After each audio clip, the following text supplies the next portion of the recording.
আজ আজ বিকেল ১:৩০টার দিকে আমার কাছে ফোন আসে যে বড়খাতা এলাকায় একজন মেজর এবং মেজরের সহযোগীকে আটক করে রাখছে স্থানীয় লোকজন।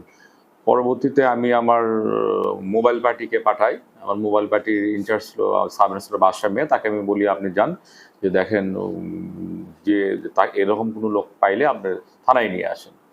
তো কিছুক্ষণ আগে থানায় নিয়ে আসা হয়, আমি তাকে জিজ্ঞাসাবাদ করি এবং এই ভুয়া মেজর, যে নিজেকে মেজর পরিচয় দেয়, এই ব্যক্তিটি আজ থেকে প্রায় ১ মাস পূর্বে আমাদের যে লোকটার কাছ থেকে টাকা দাবি করেছে, রফিক নাম, তার বাড়ি বড়খাতা ৪ নম্বর ওয়ার্ডে, এই লোককে লালমনিরহাট কোর্টে পেয়ে তাকে তার সহযোগী, এই ভুয়া মেজরের সহযোগী শহীদার বলছে যে আমার পরিচিত এক মেজর সাহেব আছে, তোমার যে জমি জমা নিয়ে ঝামেলা চলতেছে, অন্যরা তোমার জমি জবরদখল করে আছে, সেই জমিটা আমার মেজর সাহেবের সাথে তুমি কথা বললে বা কিছু খরচ দিলে সে তোমাকে উদ্ধার করে দেবে।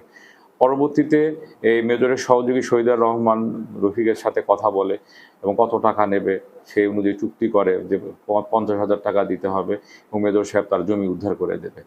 তো এর আগে আজকে সপ্তাহখানিক আগে রফিকের কাছ থেকে ডিমলা এলাকায় যে সে ২০,০০০ টাকা নেয়, ৫০,০০০ টাকার মধ্যে। আর আজকে এই মেজর সাহেব তার বাড়িতে আসছিল, এই ভুয়া মেজর সাহেব আজকে তার বাড়িতে আসছে বাকি ৩০,০০০ টাকা নেওয়ার জন্য। তখন স্থানীয় লোকজন তাকে আটক করে পুলিশকে খবর দিলে পুলিশ সেখান থেকে তাকে ধরে নিয়ে আসে। তার বিরুদ্ধে আমরা নিয়মিত মামলা নিয়ে বিজ্ঞ আদালতে তাকে প্রেরণ করব এবং তার বিরুদ্ধে আমাদের যাবতীয় যে আইনগত কার্যাবলী আমরা সম্পাদন করব।